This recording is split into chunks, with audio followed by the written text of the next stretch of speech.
Bueno, Matías Tombolini, un amigo ya de la casa. La verdad que me dicen por la cucaracha, me dicen, dale con Tombo, porque Tombo nos pidió por favor, así que te pido mil disculpas por haberte hecho esperar, pero bueno, la visita de Federico Suárez en un momento complicado, sí, claro, la verdad que valía doble. ¿Cómo ves la economía, Matías? Listo, gracias, Matías. Bueno, Gara lo dice todo. La verdad que bastante jodido, digamos. Bastante. Y vos pensás que venías creciendo al 2% y te vas a caer 0,8%, o sea que te tiraste por un tobogán que vale -3%. Es complicado.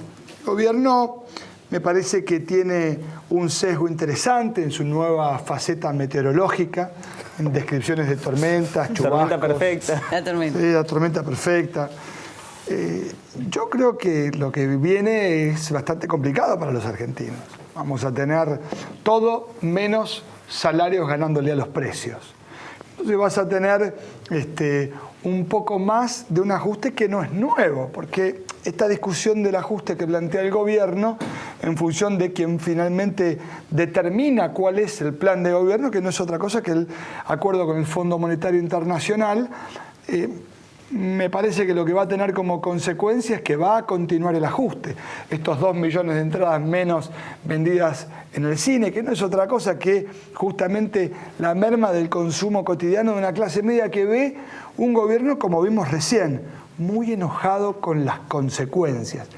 30 meses después de gobernar, 109,7% después de la inflación, cuando las jubilaciones solo subieron 88,9%, o el salario mínimo vital y móvil menos de 80%, vemos un gobierno que sigue explicando lo que hace 30 meses que no puede resolver, cuando nos dijo que era muy fácil de resolver. Un salto devaluatorio que acumula 77% de devaluación en los últimos 12 meses, cuando en Chile el dólar está más barato. Más barato. Y en Colombia también. Se apreció claro. la y en moneda Brasil, chilena. sí, la tormenta perfecta tiene, además, yo diría que es geotormenta, como en la película, porque se geolocalizó justito en la Argentina, en donde me parece que lo único que hay que tratar de ver es cómo el gobierno hace cosas para resolverlo. Recién escuchaba al ministro, no quería interrumpir, enojado, que yo entiendo que están enojados porque tienen muchas explicaciones, pero cuando mirás los datos, eso es lo único que no admite relatos, vas a terminar el tercer año con una inflación promedio de 30 puntos, un crecimiento acumulado de 0 en los 3 años, la pobreza no se movió, y los argentinos no estamos más unidos. De modo que el discurso inaugural del presidente, aquel 1 de marzo de 2016, cuando tenía la clara expresión de ese contrato celebrado entre el poder ejecutivo, entre el oficialismo y la sociedad, le pidió a la sociedad, digamos, el esfuerzo en el presente a cambio de la promesa de un futuro mejor. Los argentinos ya nos esforzamos 30 meses, y lo que está claro es que lo que viene no es mejor que lo que había. De modo que me parece que el gobierno, en vez de enojarse con la realidad, tendría que intentar transformarla. Le iba a preguntar porque antes que llegara usted, yo repasé unos datos que a mí me habían comentado de la Ciudad de Buenos Aires, que daban cuenta de que los ingresos brutos del mes de junio no habían caído respecto al año anterior. Sí, puede ser. A ver, ¿por qué se explica eso? ¿Cómo se explica eso? ¿En la Ciudad de Buenos Aires no pegó todavía? Porque ingresos brutos opera, digamos, los ingresos brutos en términos nominales operan sobre un número que se movió 29,5%. Recordemos que la inflación en la Argentina en promedio fue 29,5%. Y en ese sentido, si vos cobras ingresos brutos sobre eso, claramente la nominalidad no se te va a mover demasiado. Ahora bien, vos tenés además otro efecto que tiene que ver con que uno de los aspectos que se empezó a caer, se explica en la caída de la venta de departamentos, en la caída de la venta de autos, que venía performando muy bien. Por eso digo, vamos a notar un segundo semestre en donde el freno es muy brusco. Digo, Y claro, porque justamente se te empiezan a desplomar todas las variables que por lo menos sostenían un crecimiento en el contexto también, y esto sí es cierto, de una sequía sin precedentes que, bueno, no suma buenas noticias para un gobierno que, como vemos, está claramente a la defensiva. Bueno, pero continuando con lo anterior, me quedo con una frase suya que dijo, esto no era mejor que lo anterior. ¿Qué era lo anterior? O en todo caso, ¿usted se imagina en un espacio más amplio que incluya alguna parte de lo anterior? No, a ver, lo anterior dejó las bases para que esto siga siendo peor. O sea, venimos de Guatemala y nos fuimos a Guatepeor. Lo que está claro es que ni el gobierno anterior ni este pudieron dar ninguna solución a los argentinos para un país que se encamina a la peor recesión desde 2008, digo, punta contra punta, medimos los economistas, y que tiene desde ya una sociedad que lo que ve es que llegar a fin de mes es cada año un poco más difícil que el año anterior. ¿Y cuál es la solución? Porque estamos hablando siempre del problema, pero bueno, la solución... gran pregunta. A ver, yo te digo lo que yo creo que es la solución. Claro, porque a mí me preocupa saber cuál es la solución. Operar con ideas innovadoras, que por donde seguro no pasan.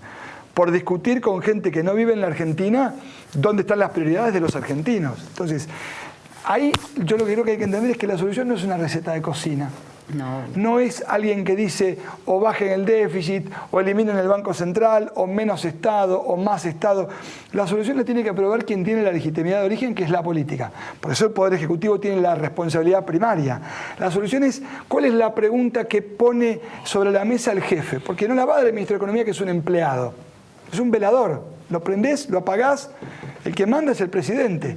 Y es el presidente que le tiene que decir al ministro, mirá, maestro, vos cumplí el acuerdo con el fondo, sacate la foto con los presidentes del mundo, todo lo que vos quieras. Pero primero, en el bar de acá a la esquina tiene que haber gente. Claro. Y en la panadería de la vuelta también. Y el zapatero tiene que vender y tiene que haber una moneda en el bolsillo de la gente, porque si no, siempre estamos discutiendo la receta mágica y los que viven de un salario quedan al final de la discusión eternamente. Entonces, la solución tiene que ver con cómo nos planteamos la pregunta. Alguna vez desde un lugar de partida que sea distinto. Si la luz aumentó 1050% en 30 meses y los salarios no aumentaron ni 90, evidentemente la solución para mí no pasa por ahí. Ahora, Tombolini, usted me esquivó, pero yo vuelvo sobre lo mismo, porque me interesa saber, de cara a un año electoral, dónde se va a posicionar usted. Usted en la campaña anterior estuvo, digamos, en una tercera posición, si se quiere, en la Ciudad de Buenos Aires.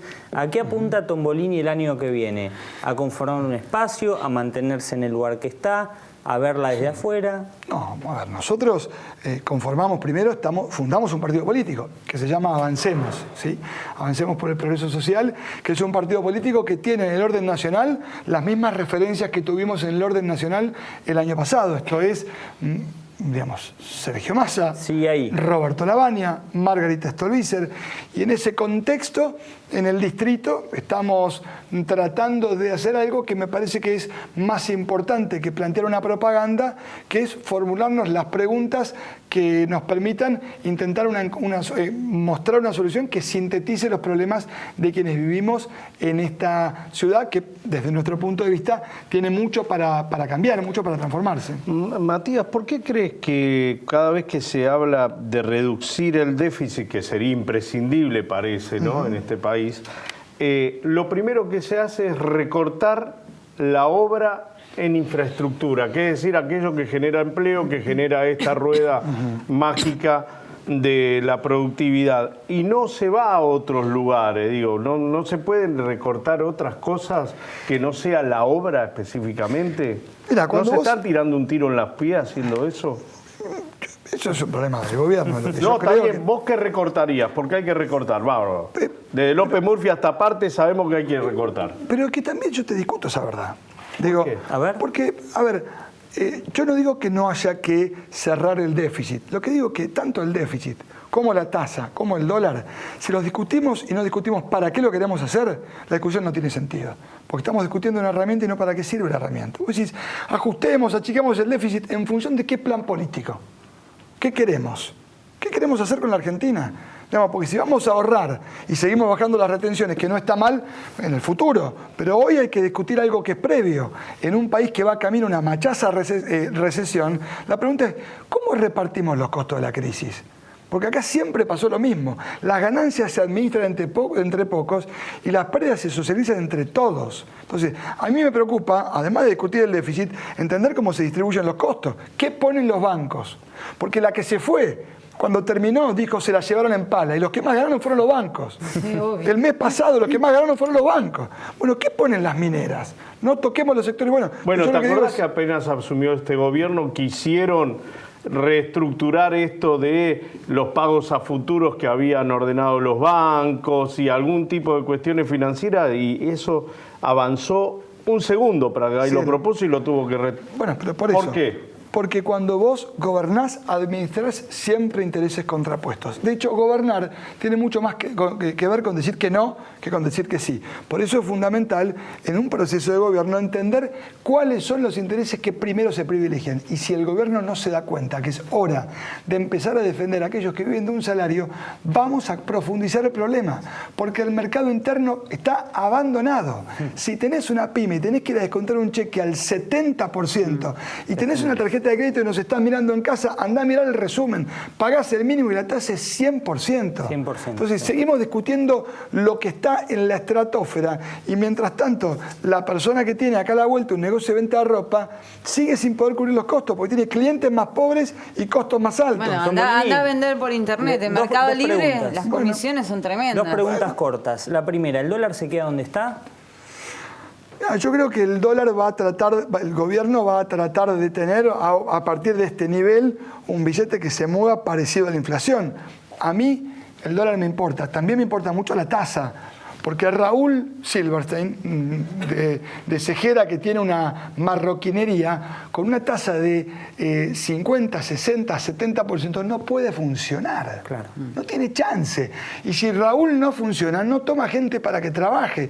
Todo, por eso, si se te está prendiendo fuego el barco, digamos, primero resolveme el tema del incendio. Porque lo que están haciendo es que se quemen los que menos tienen. Claro. Están dejando que se salven los de primera y que los de clase turista se vayan a la hoguera. Y finalmente, bueno, es bastante coherente con lo que uno podía esperar de un gobierno de características que para mí es conservador. Y la última, se habla mucho del dólar turista. Se vuelve a hablar de que hay que poner, hay que castigar, digamos, a los que se van al exterior, que gastan dólares, que le generan al Estado alrededor de 20.000 millones de dólares, ¿puede ser? De inversión. La Argentina tiene que avala definir, esa medida, ¿no? Yo lo que creo, de vuelta, es que no sirve discutir medidas de carácter puntual. Buscar equilibrios parciales y entender que a partir de ahí se puede encontrar un equilibrio general no tiene sentido. Claro. La pregunta es, ¿cuál es el proyecto que nos define? Y el parámetro para que nos define un proyecto es cuáles son los intereses que se defienden. Y lo que está claro es que vos me hablás del dólar turista. Yo te digo, mira, efectivamente Argentina otra vez proceso de stop and go, cuenta corriente deficitaria, 5 puntos del producto, el doble de lo que heredaron, digamos, por cierto, y sin que eso suponga una mejora en la productividad. Fuimos a buscar inversiones, trajimos plata prestada y no aparece un proceso de inversiones con el dólar barato, con el dólar caro. ¿Sabes lo que te dicen los fondos de afuera? Que no van a invertir nada. ¿Y sabes lo que va a pasar? Que no van a invertir nada. La plata que viene es para PPP, energía renovable, que eso es una que está bien del gobierno, vaca muerta y sobre todo financiera. O sea, nada de riesgo. No se puso una cadena de heladerías, una moneda en una cadena de venta para generar laburo, cero. Si después de 30 meses ese es el resultado y lo que explicas es enojarte con los que estuvieron, que bastante mal lo hicieron, evidentemente el camino va a ser solo profundizar lo mal que estamos. Bueno, me demoré 5 minutos, le pido disculpas. Me está esperando mi mamá que tengo que ir a saludar. ¿Cómo se llama? Matilde. Un saludo a Matilde, ¿no? Imagino que lo está viendo y no se está Sí, viendo. aparte Bueno, yo le escribo, Matilde. mamá voy a estar en la tele, le pongo, sí, a mi papá también. Confusión sí, cuando dicen Mati en la casa, ¿no? Efectivamente. Que no cambie Matilde.